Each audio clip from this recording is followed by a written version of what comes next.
আসসালামু আলাইকুম দর্শক, নির্দ্বিধায় নিশ্চিতভাবে বলা যেতে পারে ভয়ঙ্কর এক রক্তপাতের দিকে এগোচ্ছে দেশ। কারা সেই রক্তপাতের ঘটনা সৃষ্টি করছে, রক্তাক্ত আর একটা অধ্যায়ের জন্য কারা দায়ী, সেগুলো নিয়ে অবশ্যই বিশ্লেষণ করা যেতে পারে। আপনারা নিশ্চয়ই এর মধ্যে শুনেছেন জাতীয় নাগরিক পার্টি এনসিপির অন্যতম শীর্ষ নেতা হাসনাত আবদুল্লাহর উপরে গাজীপুরে হামলা হয়েছে। তার গাড়ি বহরে 10 থেকে 12টি মোটরসাইকেলে এসে হামলা চালায়। তিনিও খানিকটা আহত হয়েছেন এবং হামলা করার পরপরও যখন গাড়ি দ্রুত বেগে যাচ্ছিল তার পেছন পেছন একদল দুর্বৃত্ত তাড়া করে, এটা সেখানকার প্রত্যক্ষদর্শীরা জানিয়েছেন। এবং এই ঘটনার পরপরই তার যারা সহযোদ্ধা আব্দুল হান্নান মাসুদ কিংবা সার্জিস আলমরা ফেসবুকে রীতিমতো উত্তেজনাকর পোস্ট দিয়েছেন, তারা সেখানে রুখে দাঁড়ানোর কথা বলেছেন এবং তাদেরকে এই কথাও বলতে শোনা গেছে অনেকের মুখে যে আজ রাতের মধ্যেই এই হামলাকারীদের না ধরা হলে গাজীপুর অচল করে দেওয়া হবে। এখন বিষয় হচ্ছে যে এই হামলাটি আসলে করলো কারা? যেই করুক অবশ্যই আমরা নিন্দা জানাই। আমরা এই ধরনের রাজনীতি চাইনি অন্তত 5 আগস্টের পরে, অথবা 5 আগস্টের পরে যারা গণঅভ্যুত্থানে অংশ নিয়েছিলেন সাধারণ মানুষ থেকে আর যারা ছিলেন তারা কেউ এটি চায়নি। তাহলে এই পরিবেশের সৃষ্টি করছে কারা? হাসনাত আবদুল্লাহ কিংবা সার্জিস আলমরা এর আগেও কয়েক দফায় হামলার শিকার হয়েছেন। সেক্ষেত্রে কেউ কেউ বলার চেষ্টা করেছেন যে এগুলো নাটক, সাজানো নাটক। আবার সত্যি সত্যি তাদের বিরোধীরা এটি করতেও পারে। এনসিপি নেতারা বলছেন যে এটি ছাত্রলীগের সন্ত্রাসীরা করেছে। যেহেতু আওয়ামী লীগ নিষিদ্ধের বিষয়ে এখন এনসিপি বরাবরের মতন এবার আবারও জ্বলে উঠেছে, তারা যেভাবে হোক নিষিদ্ধ করবে, সেই জায়গার প্রতিহিংসা থেকে ছাত্রলীগ এটা করেছে। আচ্ছা, ছাত্রলীগ কি শুধু এটা করতে পারে বা আওয়ামী লীগ করতে পারে? আমরা তো দেখছি করতে পারে না, আমি সে কথা বলছি না, কিন্তু আমরা তো ছাত্র দলের সঙ্গেও এনসিপি নেতাদের সংঘর্ষের বিষয়গুলো আমরা দেখছি।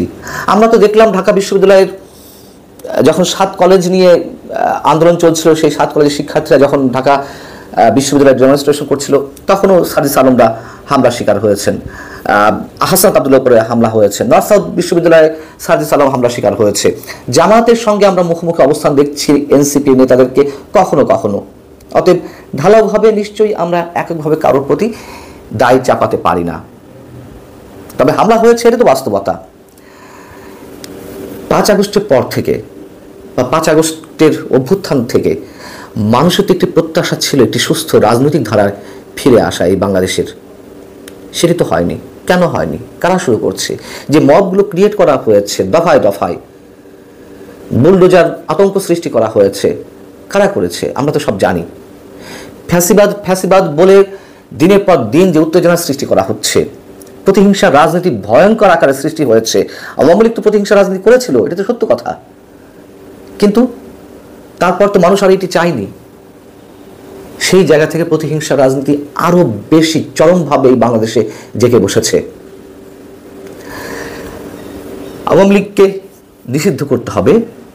আওয়ামী লীগকে নিষিদ্ধ করা কিংবা আওয়ামী লীগ বিরোধিতাই এখন জাতীয় নাগরিক পার্টির একমাত্র পুঁজি। তাদের সামনে অন্য কোনো লক্ষ্য বা আদর্শ নিয়ে এটা স্পষ্টভাবে বলতে চাই। এই যে আওয়ামী লীগকে নিষিদ্ধ করতে হবে তা নিয়ে যেমন একটা উত্তেজনা কাজ করে, আমি সে কথা বাদ দিলাম। নির্বাচন প্রলম্বিত করার জন্য সরকারের পক্ষ থেকে এবং সরকারের কিংস পার্টি, এটা তো এখন ওপেন সিক্রেট, এটা নতুন করে কিছু বলার নাই। এই যে ছাত্র সমন্বয়কদের দল, তারা যে টালবাহানা শুরু করেছে, এই টালবাহানার মধ্য দিয়ে নির্বাচন না করার যে একটা মানসিকতা, তার মধ্য দিয়ে এই বাংলাদেশের রাজনীতির যারা স্টেক হোল্ডার রয়েছেন তারা কি খুব শীঘ্রই মাঠে নামবেন না? অবশ্যই নামবেন। রক্তপাত অনিবার্য।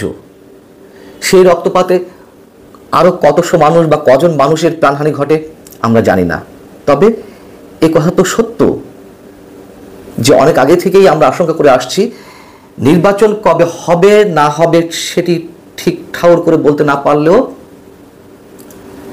ভয়ঙ্কর একটা ব্লাড শেডের দিকে বাংলাদেশ এগিয়ে যাচ্ছে। এবং এ কথা তো এখন বলা হচ্ছে যে নির্বাচন প্রলম্বিত করতে, নির্বাচন না দেওয়ার জন্য প্রয়োজনে একটা যুদ্ধের খুব প্রয়োজন, অনেকের যুদ্ধের প্রস্তুতি নেওয়া হচ্ছে। এগুলো এমনিতে না, যারা এই অভিযোগগুলো করছেন, যারা প্রশ্নগুলো তুলছেন, এমনিতে তো আর করছেন না। তার লক্ষণ তো আমরা বিভিন্ন পর্যায় থেকে দেখছি। এবং নির্বাচন আগামীতে কবে হয় তার কোনো রোডম্যাপ তো সরকার দিচ্ছে না। একের পর এক নানান ধরনের অস্থিরতা আমাদের সামনে জন্ম দেওয়া হচ্ছে। এবং এই যে আওয়ামী লীগকে নিষিদ্ধ করার কথা বলা হচ্ছে, আওয়ামী লীগ নিষিদ্ধ করেন ভালো কথা, কিন্তু তা করে কি যে টার্গেট নিয়ে এগুলো করা হচ্ছে সেটা সম্ভব? আওয়ামী লীগ বিএনপির রাজনীতি এই বাংলাদেশে নিষিদ্ধ করা বা নির্মূল করা সম্ভব? এত সহজ না। উদাহরণ তো দিই সবসময়, আওয়ামী লীগ বিএনপিকে নির্মূল করতে না চাইলেও একবারে রাজনীতি থেকে বাইরে রাখতে চেয়েছিল, পেরেছে তারা। কত অত্যাচার, নির্যাতন, কারাগার, জেল, জুলুম, হুলিয়া সব কিছু মাথায় নিয়ে তারা তো টিকে আছে বীর দর্পে, বরঞ্চ আগে চেয়ে জনপ্রিয় হয়েছে। সেই জায়গা থেকে এই যে নিষিদ্ধ খেলা, এই যে চরম প্রতিহিংসা রাজনীতি, এর ফলাফল কোথায় গিয়ে দাঁড়াবে আমরা অনুমান করতে পারছি। কিন্তু যারা ক্ষমতা লোভী, যাদের সামনে কোনো রাজনৈতিক আদর্শ নেই, সে পুরনো রাজনৈতিক দল হোক কিংবা নতুন রাজনৈতিক দল হোক, তারা বুঝেও সেদিকে তারা কর্ণপাত করে না, চোখে দেয় না। প্রয়োজন তো শুধু ক্ষমতার। অতএব আমরা এটুকু ভেবে আতঙ্কগ্রস্ত হই যে আগামী যে বাংলাদেশ, যেই নতুন বাংলাদেশ বিনির্মাণের স্বপ্ন এই ছাত্র সমন্বয় একটা দেখাচ্ছিল, অবশ্যই তাদের প্রতি আমাদের একটা সহানুভূতি ছিল, একটা শ্রদ্ধাবোধ ছিল। এখন সেই শ্রদ্ধাবোধের মাত্রা নিঃসন্দেহে তার যে ব্যারোমিটার ক্রমান্বয়ে তার পারদ নিচের দিকে নামছে। আজকে হাসনাত আব্দুল্লাহদের রক্তক্ষরণ হয়েছে, অনেকেই উত্তেজিত। যখন মব ক্রিয়েট করে আওয়ামী লীগের অসংখ্য নেতা কর্মীদের উপর হামলা চালানো হচ্ছে, রক্তাক্ত করা হচ্ছে, বাড়িঘর জ্বালিয়ে দেওয়া হচ্ছে, তাদের কি অবস্থা? বলবেন ফ্যাসিবাদের পক্ষ নিচ্ছি না, যাদেরকে আপনারা ফ্যাসিবাদ করছেন তাদের শাসনামলের সময়ও আমরা এই কথাগুলো বলেছি, তারা কানে তোলেনি। ইতিহাসে নির্মম ভাগ্য তাদেরকে বরণ করতে হয়েছে, নিশ্চয়ই আরো অনেককে এই ধরনের ভাগ্য বরণ করতে হবে।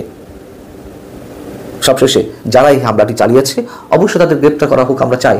কিন্তু গ্রেপ্তারের নামে আবার ওই যে অপারেশন ডেভিল হান্ট হয়েছিল তেমন কিছু যেন না হয়।